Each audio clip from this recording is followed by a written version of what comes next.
Sabe, o que será que de fato define a qualidade da vida de uma pessoa? Muitas vezes a gente acha que são as coisas que acontecem conosco. Mas e se a resposta estiver em como a gente pensa sobre essas coisas?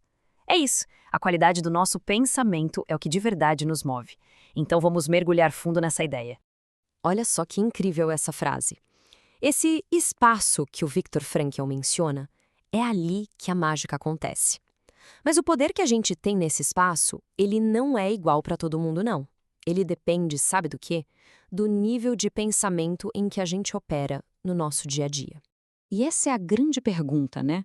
Como a gente responde a isso? Bom, vamos explorar juntos uma estrutura, um mapa que mostra exatamente isso. Os diferentes níveis de pensamento que acabam determinando se uma pessoa avança ou se fica para trás.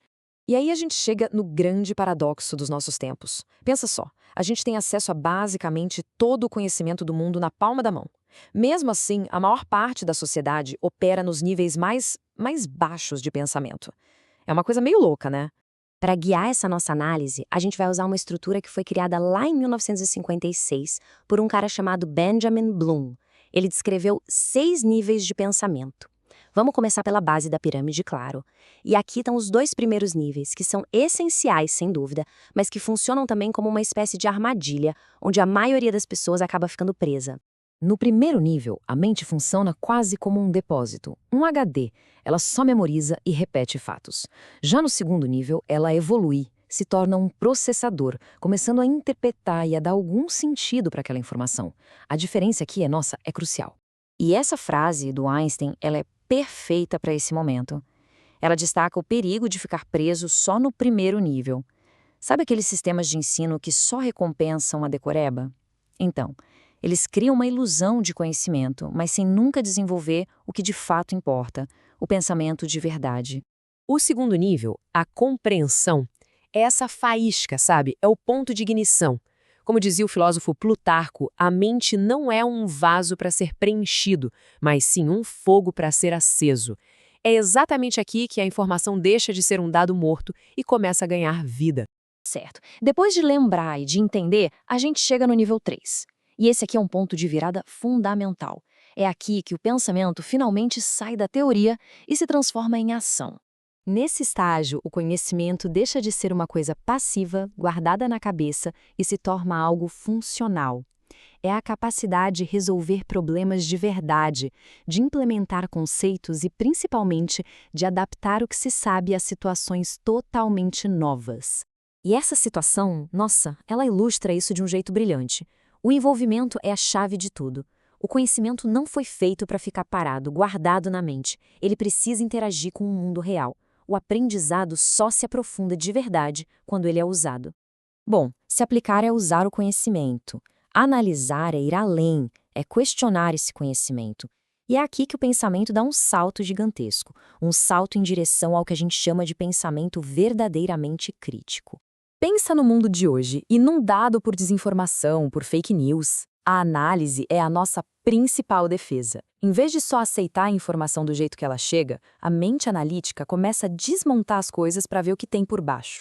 E analisar é sobre isso. É dissecar ideias, é conectar os pontos, achar padrões que ninguém viu e o mais importante de tudo é perguntar por quê.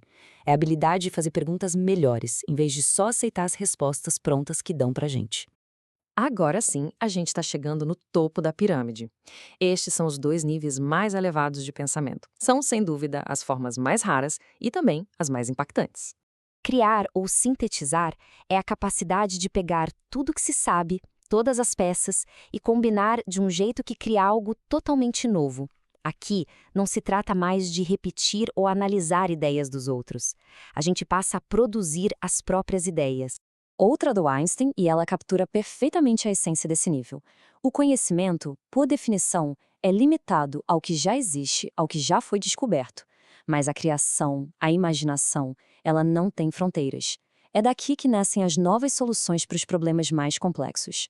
E no topo, no nível mais alto de todos, ainda mais poderoso do que criar, está o julgamento, a avaliação. É o ponto em que não só se entende, se aplica, se analisa ou se cria, mas se tem a capacidade de decidir o que é certo, o que é ético, o que tem valor. E o ponto crucial aqui é que a avaliação exige o domínio de todos os níveis que vieram antes. Não dá para pular etapas.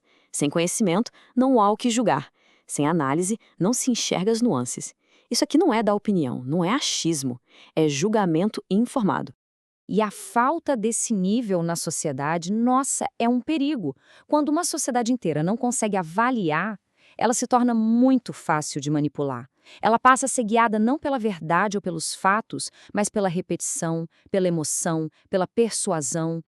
E aqui está a jornada completa. A gente começa com a simples tarefa de lembrar fatos, passa pela compreensão e pela aplicação, sobe para a análise crítica e a criação inovadora, até alcançar o topo, a sabedoria de avaliar. Então, para a gente fechar, fica aqui uma provocação. No mundo que o tempo todo nos empurra para baixo, para os níveis mais básicos de pensamento, a escolha de subir essa escada, de evoluir, bom, essa é uma escolha consciente. O grande desafio é parar de só consumir informações e começar a fazer perguntas de maior qualidade.